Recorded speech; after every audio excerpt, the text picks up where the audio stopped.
دوستو، ایک شخص تھا جس کے ذہن پر ہر وقت بوجھ رہتا تھا، ہر وقت تھکا اور پریشان رہتا تھا۔ وہ مینٹلی طور پر ڈسٹرب رہتا تھا۔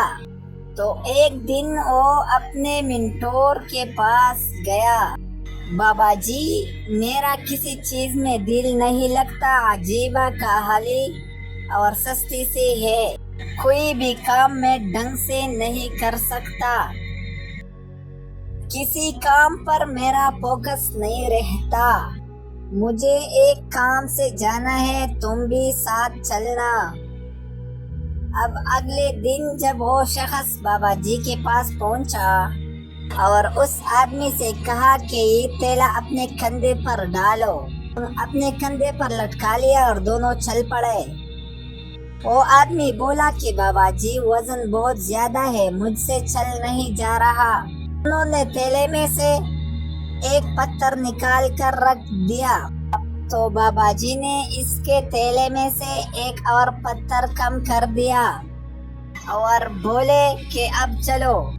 مزید کچھ آگے گئے تو آگے چڑھائی تھی۔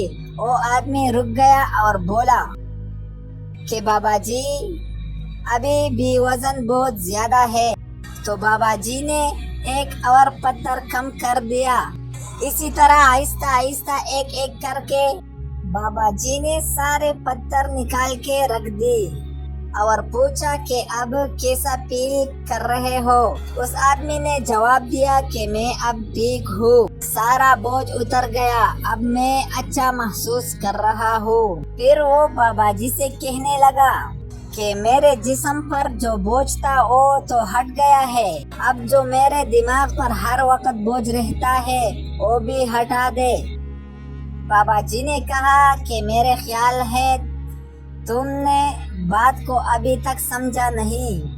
اس نے کہا بابا جی، میں نہیں سمجھ پایا، اب ہی ذرا آسان الفاظ میں مجھے سمجھا دے۔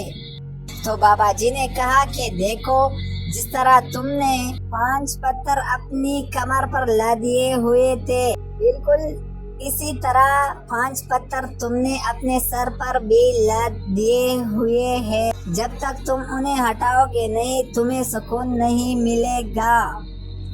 وہ آدمی حیران ہو گیا اور بولا کہ بابا جی، میرے سر پر تو کوئی پتھر نہیں ہے۔ تو بابا جی نے کہا میں بتاتا ہوں، پہلا پتھر ہے حسد کا، اس کو ہٹاؤ۔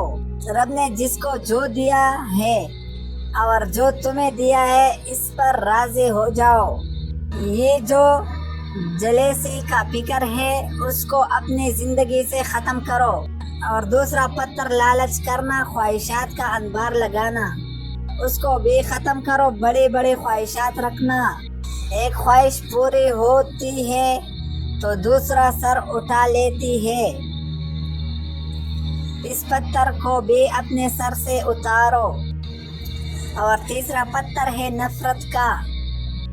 تم نے خواہ مخواہ کی جو نفرت پالی ہوئی ہے، جس طرح کی چیزیں تم سوچتے ہو لوگوں کے بارے میں، ہر وقت ان کا تصور میں لاتے ہو اور سوچتے رہتے ہو، تو جب تم سوچتے ہو تو تمہارے اندر بھی وہی چیز آ رہی ہے۔ اس لیے لوگوں کے بارے میں برا سوچنا، برا بولنا، برا کرنا، اس چیز کو اپنی زندگی سے نکال دو، اچھی چیزوں کا تصور میں لاؤ، کیونکہ جس طرح کی چیزوں کے بارے میں تم سوچتے رہو گے، تمہاری زندگی بھی ویسی ہی ہوتی جائے گی۔ اس لیے منفی سوچوں کو اپنی زندگی سے نکال لو۔ اور آخری پتھر ہے لوگوں کو معاف نہ کرنے کا پتھر، وہ بھی تم نے اٹھایا ہوا ہے۔ پتھر کو بھی اتار کر پھینک دو، معاف کر دو سب کو۔ تم سب کو معاف کر دو گے، اپنا دل کو صاف کر لو گے تو تمہارا جی ہلکا ہو جائے گا۔ یہ سارے پتھر جو تم نے اپنے ذہن پر لا دیے ہوئے ہیں کو ہٹاؤ گے، ان سب کو ایک طرف رکھ دو گے تو جس طرح تمہارے جسم کا بوجھ ختم ہو گیا ہے اسی طرح تمہارے دماغوں کا بوجھ بھی اتر جائے گا۔